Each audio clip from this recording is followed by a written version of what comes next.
potasio con tendencia al alta. Generalmente, no es infalible. Pero si ustedes en la química sanguínea dicen, a ver, esta vaina, vamos, chequemos los electrolitos, tengo hiponatremia, hipocloremia, hipercalemia o hiperpotasemia, como quieran llamarle, tienen que pensar en Addison, ¿sí? Addison suele ser, a ver, ¿por qué suele ser tan complejo en el tema del diagnóstico? Porque la presentación clínica de Addison es un lío. No existen signos específicos de Addison. Es simplemente ven al paciente letárgico, debilitado, que no quiere hacer nada, tiene que traer Addison en su diferencial. Existe algo que se llama ratio sodio-potasio en Addison, ¿sí? Si no mal recuerdo, no tiene que ser mayor a 20. ¿Sí? Mayor a 20. No puede ser mayor a 20. Eso ya es muy confirmatorio de Addison. Entonces, pilas, electrolitos, ¿sí? Sodio para abajo, cloro para abajo, potasio para arriba. La primera prueba con él. A ver, la más sencilla es esa, ¿sí? Porque no es nada específico, pero ya nos da una orientación bastante chévere. Si no, necesitamos medir cortisol en sangre. ¿No puedes repetir lo de potasio? Potasio alto. Potasio tendencia al alto. Sodio y cloro hacia abajo. ¿Por qué? Se cambia el umbral de reabsorción renal del cloro y del sodio, ¿sí? Cloro y sodio aumentan su excreción y potasio aumenta su reabsorción. Por ende, potasio se queda en sangre y cloro y sodio se eliminan, ¿sí? De esa manera. Diabetes, el diagnóstico de diabetes no es complejo, ¿sí? Ahora, una sola prueba o una sola medida de glicemia alta no es diabetes tampoco, ¿sí? En los proyectos integradores he tenido, de su grupo, el paciente está con 113 miligramos de cilindro y dicen, y estaba, lo habían escrito así, estaba con hiperglicemia severa. No, no es así. Un paciente para apenas pensar que podría ser diabético tiene que superar al menos 260 miligramos de cilindro de glucosa en sangre. 160. Unos dicen 180, pero bueno, ya como 180 está bien paciente, al menos si hablamos de pesos, ¿sí? Ojo, si le dan agonistas alfa 2, porque los sedaron primero para tomarle las muestras, allí sí tienen que pasar de 220, porque los agonistas alfa 2 inhiben la liberación de insulina. Entonces, si no tengo insulina, pues la glucosa empieza a elevarse. Eso, y el hipotiroidismo, bueno, ahí sí tienen que hacer un montón de pruebas. Pero en el paciente hipotiroideo, por presentación clínica, ya se les ocurre que es hipotiroideo, ¿sí? Misedema facial, apariencia de viejito, generalmente gordito, ¿sí? Vago, porque no tiene energía. Exámenes complementarios, ¿sí? Rayos X simple y contrastado, misma historia. Aquí se repite, de hecho, ¿sí? Fluoroscopía, si tenemos el chance de hacerlo, perfecto.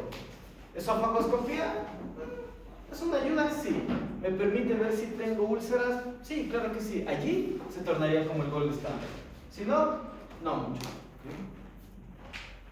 Títulos de anticuerpos contra receptores de acetilcolina, si queremos ser muy chéveres, si queremos ser muy nice y hacer la prueba específica para ver si tenemos miastenia. Si no tenemos la capacidad o el laboratorio que tenga la capacidad de checar títulos de anticuerpos contra los receptores de acetilcolina, perfecto, hacemos diagnóstico farmacológico, le damos miostigmina.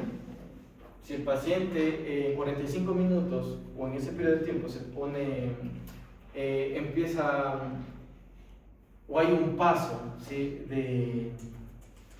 del alimento a través del esófago, mediante y checándolo con la radiografía simple y contrastada, pues ya, tiene eso, ¿sí?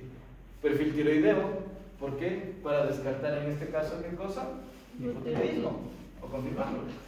Glicemia para checar, en este caso, si mi paciente podría ser un paciente diabético.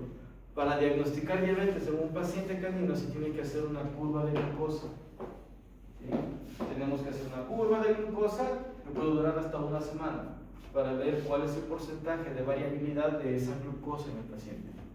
Y cuando arrancamos, de hecho, en la terapia para tratar al paciente diabético, misma historia, cómo se checa la insulina, o la actividad de insulina, mediante la curva de glicemia. ¿Sí? Existe algo que se llama nadir de insulina, en donde se checa el periodo de máximo potencial de insulina, cuánto me da de glucosa. Periodo de menos poder o potencial de insulina, cuánto varía la glucosa. Y en base a eso se estadifica la dosis de insulina.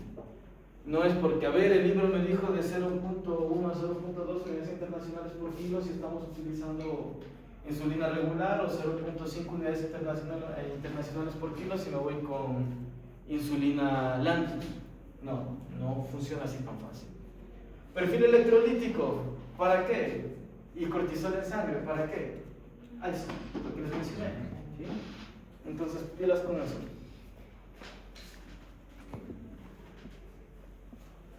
Acá se sigue considerando como el gold standard a los rayos X, tanto simples como contrastados.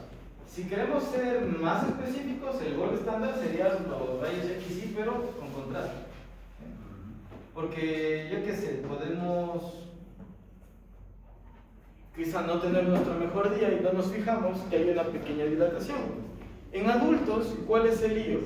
Que existen ciertas situaciones cuando, por ejemplo, y obvio, para que hacer los rayos X el paciente tiene que haber comido, ¿no?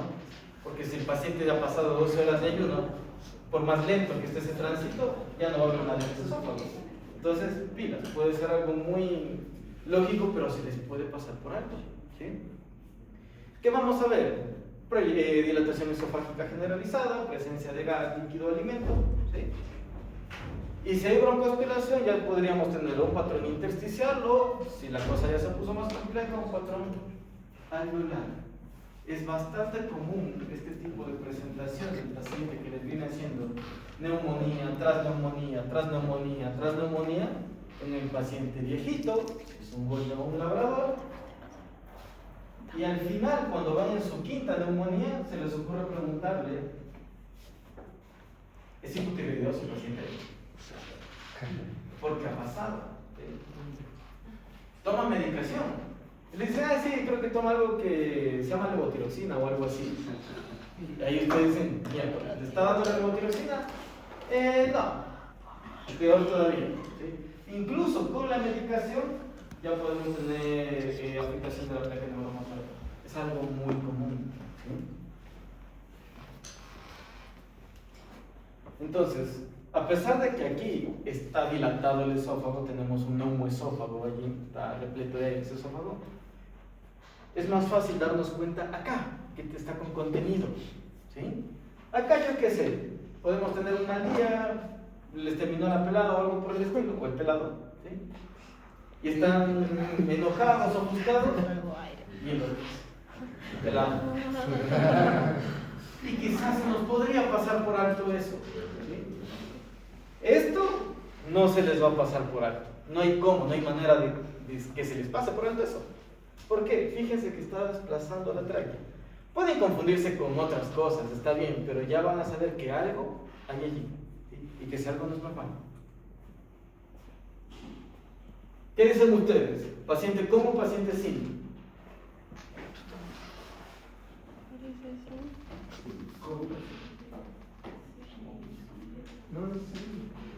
Sí.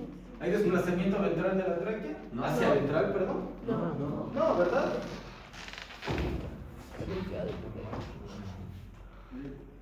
Normalmente pensaríamos que es un paciente sin. Es el mismo paciente. Con contraste.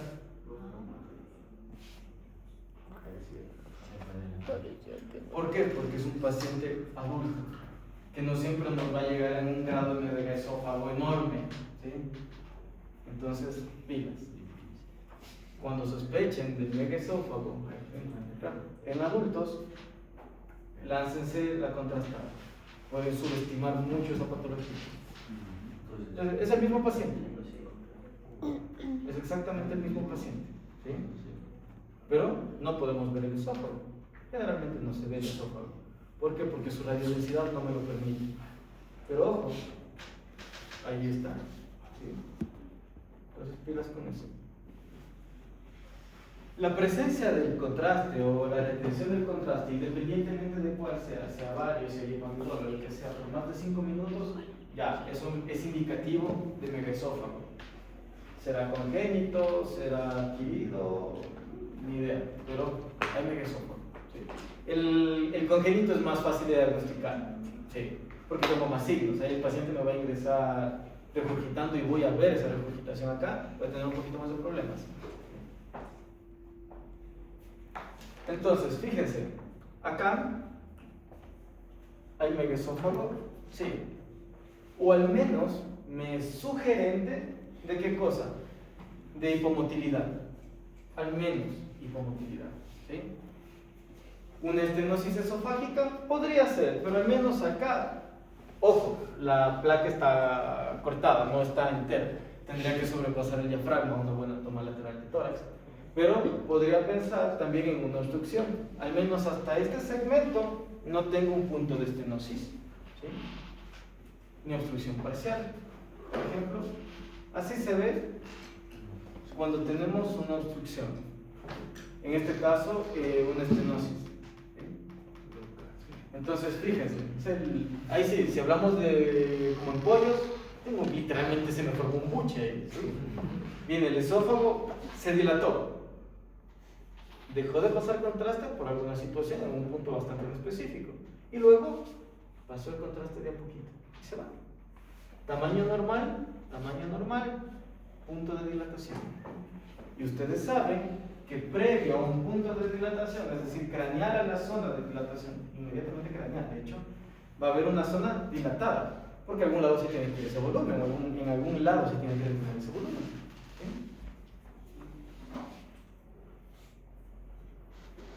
Esa radiografía es hecha al instante de haber puesto el contraste. Esta, 5 minutos. Esta es a los 5 minutos. ¿Sí? Recuerden que se hace rayos X, minuto 0, con y sin contraste. 5 minutos, 10 minutos, 20 minutos. Bueno, ya depende mucho de ustedes también, pero generalmente esas son las pausas. Luego los pueden hacer a los 20, 30 minutos. Pero al minuto 5, ese esófago ya debería estar vacío. Porque no debería de tardarse más de 1 minuto todo el tránsito esofágico. Se tarda mucho menos en general, ¿sí? El golpe estándar, si estuviéramos en un país del primer mundo y tuviéramos absolutamente todos los juguetes, cambiaría. Porque allí el golpe estándar sería este de acá. Fluoroscopía. Megaesófago. Fíjense cómo pasa el alimento y se queda en el esófago. Eso es en tiempo real. Porque perdió la fuerza para entrar por el No, el esófago está dilatado.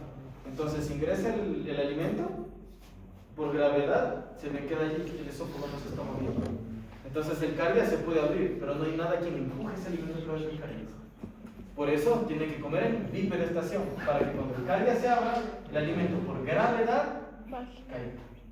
Entonces allí, como les decía, por eso es que hasta el momento hay ese debate. Dicen, alimento sólido sí, porque tengo menos riesgo de broncoaspiración. Pero el alimento sólido va a tener más problemas para bajar a través del tubo esofágico. Entonces por eso sigue habiendo hasta el día de hoy un poquito de conflicto ahí entre los que saben. Entonces fíjense, eso es a tiempo real, velocidad real. Fíjense cómo se mueve. Pasa el bolo alimenticio rápido y se estanca. ¿Y se estancó? Entonces, ¿el gol estándar sería la fluoroscopía? En un mundo ideal, fluoroscopía. En nuestro medio sigue siendo los rayos X con deposición. Yo les especificaría. Yo especificaría, por ejemplo, yo qué sé, estamos en un hospital veterinario donde se dispone del fluoroscopio.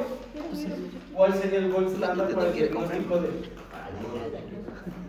sea, ahí ya mismo les pongo yo fluoroscopio, ¿no? Capaz es donde pone endoscopía. Ni siquiera les apuesto que eran capaces. Entonces, software, tratamiento es la misma vaina.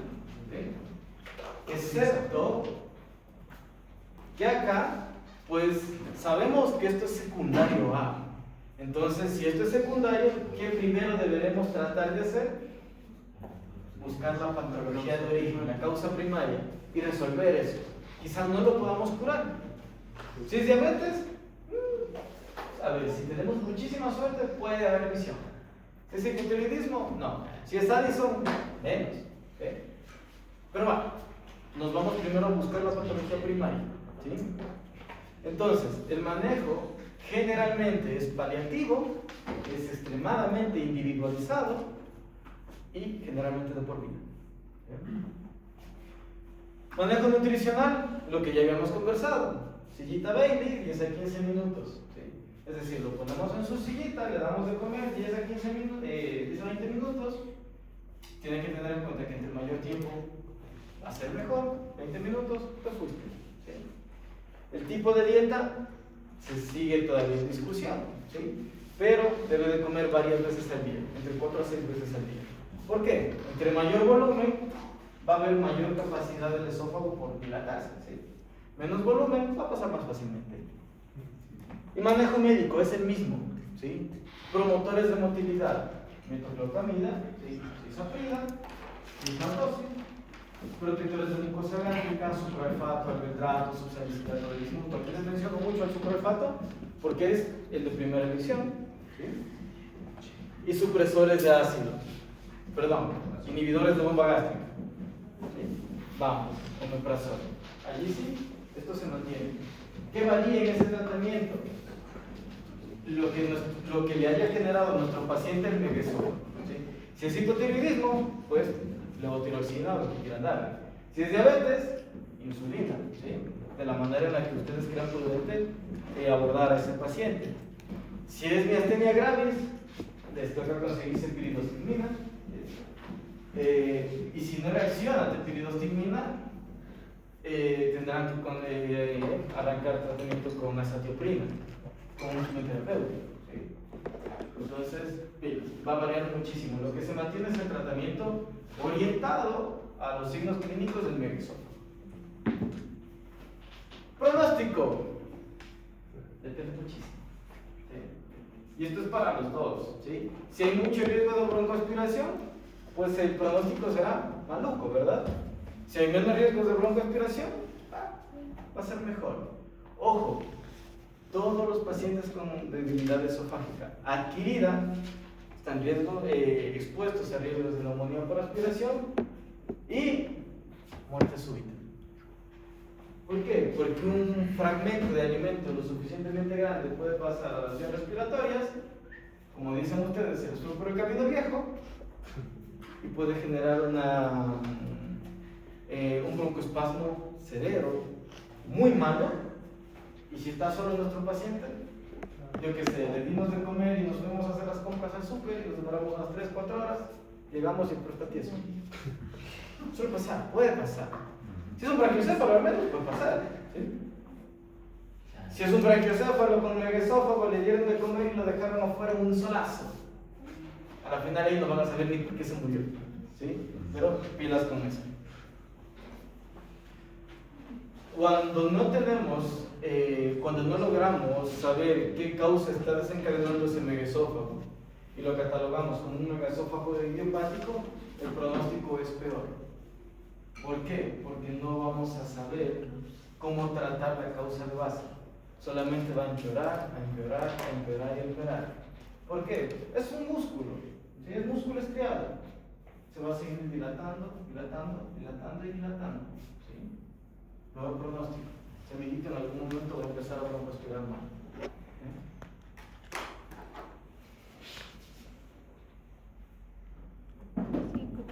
Tienen 5 minutos.